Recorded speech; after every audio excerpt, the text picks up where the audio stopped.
They told him not to do it. His own advisors, the people inside the White House, the people who read the same polling data, the same economic projections, the same electoral maps, they looked at the numbers and they said, focus on the economy, not Iran. He didn't listen, and now we're here. The strikes began Saturday, February 28th.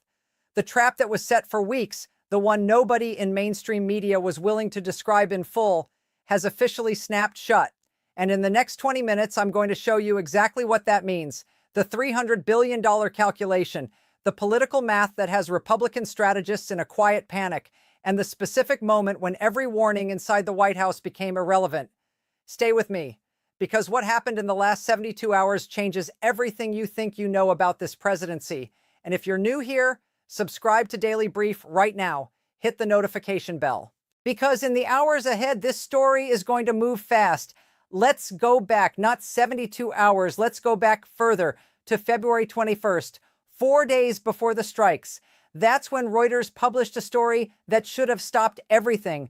According to Reuters, confirmed by multiple senior sources, Trump's own advisors were desperately urging him in private to focus on the economy, not Iran, not external critics, not the opposition, his own team, the people he chose, the people who wake up every morning and work to make his presidency succeed. Those people looked at what was coming and said, this is a mistake we cannot afford. According to one Trump advisor quoted by Axios in that same window, the assessment was blunt. The boss, he said, was getting fed up. And the probability of kinetic action? 90% within the next few weeks. 90%. That's not an analyst guess from outside the room. That's someone inside, someone who sees Trump poll his own advisors daily, someone who watched the military buildup and understood what it was signaling. And yet, the warnings continued, and the countdown continued, and the deadline approached. The Reuters report laid it out plainly. Trump had ordered a massive buildup of forces and preparations for a potential multi-week air campaign against Iran. But he had not once, laid out in detail to the American public why he might be leading the United States into its most aggressive action against the Islamic Republic since the 1979 revolution. That phrase alone should have landed like a bomb. The most aggressive action since 1979. That's not a skirmish. That's not a targeted strike in the night. That's a war, a real one. And his advisors knew what a war costs. Let me show you exactly how the $300 billion calculation works. Because nobody in the mainstream media was adding the numbers together. Nobody was showing the complete trap. I'm going to do it now, piece by piece, so there's no ambiguity. Component 1, direct military costs. Israeli defense economists analyzing a comparable Iran operation estimated $2 to $4 billion for a multi-week campaign. But the American operation is larger. More assets, more sorties, more sustained. Pentagon sources told NPR the full force package was ready by mid-March. Maximum capability, maximum cost. Double the Israeli estimate, minimum. $50 billion just to begin. Aircraft fuel, munitions, personnel costs, base operations, logistics. That is your starting number, not the total, the starting point. Component 2, the oil price spike. Brent crude closed the Friday before the strikes at around $89 per barrel, already elevated by what traders were calling a war premium. Then the strikes began, and according to Bloomberg reporting, crude surged over 8% in a single Monday session. Wood Mackenzie, the energy consultancy, warned that if tanker traffic through the Strait of Hormuz doesn't resume, crude would likely settle above $100 a barrel. The Strait of Hormuz, the waterway through which approximately 1/5 of the world's seaborne oil and gas passes, and Iran controls access to it. James Knightley, chief international economist at ING, told Bloomberg that a rally to those levels would push nationwide American gasoline prices to around $4.50 per gallon, from $3 just days earlier. That alone adds 1.5 percentage points to headline inflation. At $130 per barrel, the level historical precedent from 1973 and 1979 suggests is possible, the calculation becomes staggering. The American economy consumes 20 million barrels of oil daily. $40 above baseline times 20 million times 365 days. That's $292 billion annually. from the oil price increase alone. Not military spending, not reconstruction, not stock market losses, just oil. $50 billion in direct military costs. Add $292 billion in annual oil premium. You're already past $340 billion, and we haven't touched the markets yet. Component 3, the stock market crash. According to financial analysts, the Dow can drop 3,000 points when large-scale Middle East strikes begin. The S&P 500 loses up to 7%. The Nasdaq worse, 7% of total U.S. stock market capitalization, approximately $50 trillion, means $3.5 trillion of wealth destroyed. Not theoretical, not projected, destroyed. From retirement accounts, from pension funds, from 401k plans, from the savings of the middle-class voters Trump needs in November's midterms. Component 4, inflation's return. Consumer prices were already running elevated before this started. ING's nightly projected that an oil spike to $130 adds 2 to 3 percentage points to the consumer price index. That means CPI reaching 6 to 7%. Gas prices above $6 per gallon. Heating costs doubling. Food prices jumping 20%. Mohammed El-Arian, Alliance's chief economic advisor, warned this week that prolonged disruption to oil and gas production in the Middle East could lead to higher inflation and slower economic growth worldwide. And Bloomberg Economics warned in a Sunday note, and this is critical, that if Iran war has a significant and sustained impact on oil prices, and if inflation expectations become unanchored, then a shift in Fed policy becomes possible. The Fed raising rates into a war economy? Think about what that does to mortgages, to small business loans, to every household budget in America. Component 5, the recession trigger. J.P. Morgan economist Joseph Lupton put it directly in a note published after the bombing began. A pillar of our 2026 outlook was the observed fading of caution regarding U.S. policy. Early year data suggested businesses were moving past paralysis in hiring and investment and beginning to deploy their capital. Then the strikes happened, and Lupton wrote, "This nascent recovery is now at risk. A military war layered on top of the ongoing U.S. war on trade could reignite concerns over global stability." That's J.P. Morgan, not a political analyst, not an opposition strategist. J.P. Morgan. Economists at Natixis outlined 2 scenarios in a Sunday report. In one, U.S. growth slows to between 0.5% and 1.5% for the year, with inflation rising simultaneously. That's stagflation, the specific economic nightmare no Federal Reserve playbook can easily resolve. You can't cut rates when inflation is surging. You can't raise rates when growth is collapsing. The Fed gets trapped. And so does every American who believed Trump when he said inflation was over.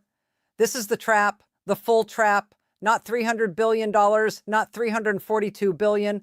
The realistic total economic impact, and including market crash, recession, prolonged conflict, reconstruction, exceeds $1 trillion.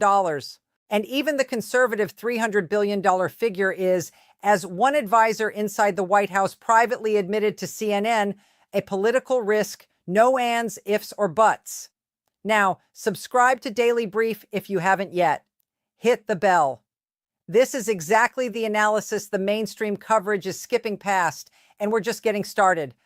Let me show you what was happening inside the White House in the days before the strikes, because the internal dynamic is the part of this story that reveals the most. According to CNN and Axios reporting, Jared Kushner was among those hoping a nuclear deal with Iran was still reachable. He had spent hours in Geneva negotiating. He believed agreement was possible. He believed the economic costs of war exceeded any strategic benefit. He was urging more diplomacy, more patience, more time. On the other side stood Benjamin Netanyahu, who visited the White House and, according to CNN, argued that Iran had never been weaker, that the time was right to extract concessions or eliminate Iran's missile program entirely. Netanyahu brought with him, according to reporting, a list of 73 targets.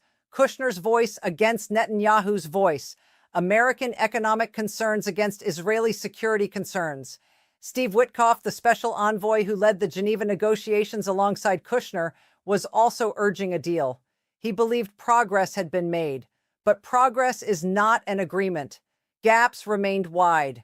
Iran had not submitted a written proposal meeting Trump's stated requirements, And without that proposal, the advisors' arguments became increasingly irrelevant. According to two Trump advisors quoted by CNN, the period before the strikes resembled previous decision points: the Iran strike decision the prior year, the Maduro operation in January. Trump vacillated. He polled advisors constantly. He seemed convinced, then changed his mind, then seemed convinced again. And then, suddenly, the decision was final. Advisors learned it was irreversible when the military began moving. Hours before the operation began, that's how it always goes. Weeks of back and forth, endless deliberation, and then one moment of finality that no internal warning can reverse. On February 21st, the same day Reuters broke their story, Trump said publicly, "Iran better negotiate a fair deal. If that doesn't happen, bad things will happen." Not diplomatic language, not ambiguity, bad things. And then, days later, at a separate public appearance, "You'll find out in probably 10 days. Maybe we'll make a deal. Maybe we take it a step further." 10 days. He set his own countdown. And when that countdown expired without a satisfactory Iranian proposal, authorization followed. White House Press Secretary Caroline Leavitt stated on Wednesday that Trump decided to go to war based on his feeling, described as based on fact, that Iran was already preparing to attack the United States. The precise timing of the strikes was then determined by intelligence showing Supreme Leader Khamenei and other senior Iranian officials were gathered together. And with that intelligence, the decision that advisors had spent weeks trying to prevent was made in a matter of hours. Now let me show you what the strikes actually did, and why even the success scenario carries catastrophic consequences. According to multiple reports, President Trump claimed initial strikes killed as many as 48 members of Iran's leadership, including Supreme Leader Ali Khamenei himself. CENTCOM has since announced the destruction of the Iranian Navy. Iran is widening its retaliatory strikes throughout the region, and Khamenei's funeral services, according to NPR reporting from March 4th, are set to begin this evening. Stop. Let that land. The supreme leader of Iran, the man who has ruled that country since 1989, is dead. This is not a warning shot. This is not a limited operation. This is a decapitation of an entire government structure, and the White House has already quietly walked back its stated objective of regime change, replacing it with a lower bar that officials are now hoping can be achieved in a matter of weeks. Republican strategist Rob Godfrey described the situation to Reuters with brutal precision. The juxtaposition between a successful State of the Union address that focused on affordability and the economic issues that voters care about, and going to war in the Middle East days later, is not just whiplash-inducing, it's head-spinning. And while Trump promised in public that oil prices would drop once the conflict ends, he has offered no mechanism for how that would happen. As NPR's Deepa Shivaram reported on March 4th, 5 days into the conflict, key questions remain entirely unanswered. The timeline, the end goal, what comes after Khamenei, what fills the vacuum. Anne Applebaum, writing in The Atlantic, warned that the vacuum left by the strikes might be filled by breakaway groups within the Revolutionary Guard or other factions. She also noted that some of Trump's own prior actions, including defunding Voice of America's Persian language service, which had been a critical independent news source for Iranian citizens, had actively set up more obstacles to Iran's future stability. The country that was supposed to take over its own government, as Trump publicly called for, may have fewer tools to do so than at any point in decades. This matters because it defines the economic timeline. A war that ends in weeks produces a different economic outcome than a war that drags through the summer and into November. And according to the Fortune analysis of the conflict's cost, the price tag could rise dramatically the longer it lasts and the more factions and belligerents become involved. The U.S. military, according to the same reporting, could soon face munitions constraints for key weapon systems. Constraints that either force a pause, interpreted globally as weakness, or force an escalation into categories of engagement that carry their own political costs. Now, let me walk you through the electoral math, because this is what has Republican strategists privately terrified. Not abstractly, mathematically. Republicans currently hold the House with a 9-seat majority, 222 to 213. Historical pattern: the party controlling the White House loses an average of 30 seats in the first midterm. A 30-seat loss from a 9-seat majority means Democrats win the House by 21 seats. Speaker Jeff Hakeem: Trump's legislative agenda paralyzed. Investigations begin, but that's the baseline. Without a war, without an oil shock, without a recession.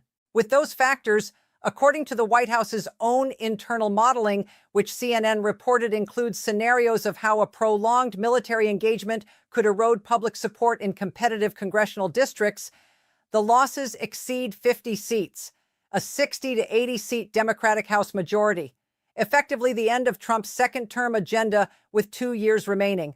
The Senate math is worse in some ways. Republicans are defending 21 seats in the 2026 cycle, Democrats only 13. An asymmetric battlefield already. Lose 3 seats and the Senate flips. Lose 5 and Democrats have a working majority. With gas at $6 per gallon in November, Pennsylvania, Ohio, Wisconsin, Arizona, Nevada, Maine, North Carolina all become genuine targets. Democratic Senate plus Democratic House plus a war presidency with no end date. 2 years of investigations. 2 years of blocked appointments. 2 years of legislative paralysis. 2 years of political destruction, all for a war whose strategic objectives are still being debated inside the building that launched it. According to CNN reporting, Trump's advisors had been working intensively before the strikes to convince him that the State of the Union address, focused entirely on affordability, economic performance, domestic prosperity, was the winning message. The playbook was clear. The midterm strategy was built around it. And 4 days later, that strategy was gone. Matthew Bartlett, a GOP strategist and former Trump State Department official, told CNN directly, "No one thinks this war is popular. At best, this is a distraction from the priority of the economy." No one. Not one person in the Republican establishment who looked at the polling, who saw the economic models, who understood the timing, thought this was the right move politically. And yet here we are. Before I show you the 2 paths forward, leave your answer in the comments. Did you see this coming? I read every single one. And if this analysis is making sense to you, hit like. It tells me to keep going deeper on stories like this. Now, the 2 paths. Path 1, the optimistic scenario. Iran's remaining leadership, chaotic, fragmented, without Khamenei, decides against prolonged resistance. The Revolutionary Guard splinters into competing factions that neutralize each other rather than project force outward. The Strait of Hormuz reopens fully within weeks. Oil recedes toward $85. The stock market stabilizes. Inflation pressure remains elevated but manageable. Trump declares victory. Republicans pivot back to economic messaging. The midterm damage is real but survivable. A 15 to 20 seat House loss. A narrow Senate hold. A bruised presidency, not a broken one.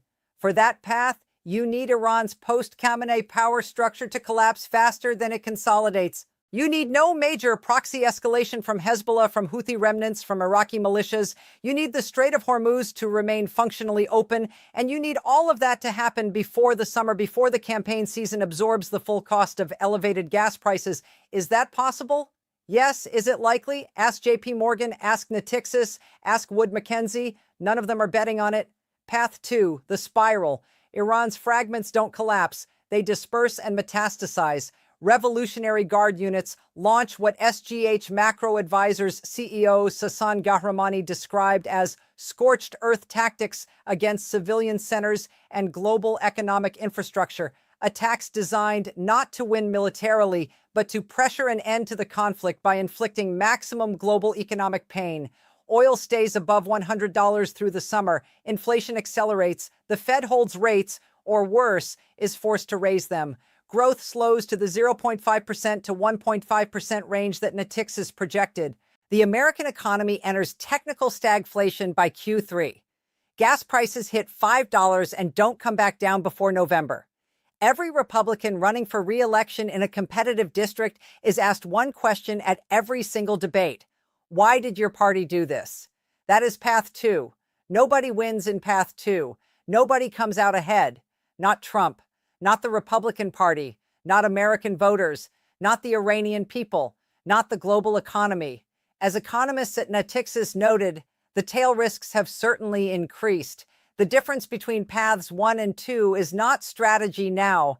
It's the behavior of a fragmented Iranian state that nobody inside the American government fully understands. The 2003 parallel is impossible to ignore, and Trump's advisors, many of whom served in the Bush administration, know it intimately. Iraq war began in March 2003. Bush's approval soared to 70%. Republicans seemed invincible, but the war lasted longer than promised. Costs exceeded projections. No weapons of mass destruction. Public support collapsed. By the 2006 midterms, Iraq was a millstone around every Republican neck. They lost 30 House seats, lost 6 Senate seats, lost both chambers, and the Iraq war did not trigger an oil crisis, did not crash the markets, did not create stagflation. Its political costs came purely from mission failure and duration.